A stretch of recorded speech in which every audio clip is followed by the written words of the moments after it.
Wankhede stadium गर्दीने house full, चाहत्यांची तुफान गर्दी, सर्व गेट बंद, मरीन ड्राईव्हवरही तुफान गर्दी.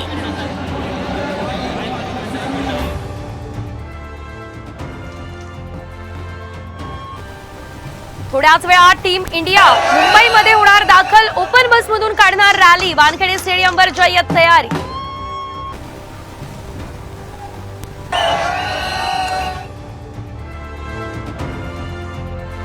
पंतप्रधान मोदींकडून टीम इंडियाचं कौतुक, पंतप्रधानांच्या निवासस्थानी टीम इंडियाने घेतली मोदींची भेट.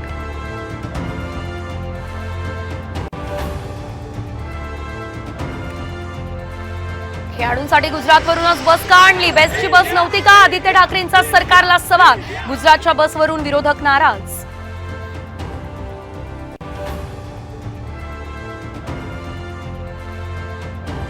अपघातानंतर कमबॅक केलेल्या ऋषभ पंतची मोदींनी घेतली गळाभेट, तर बीसीसीआय सचिव जय शहांकडून पंतप्रधान मोदींना नमो जर्सी भेट.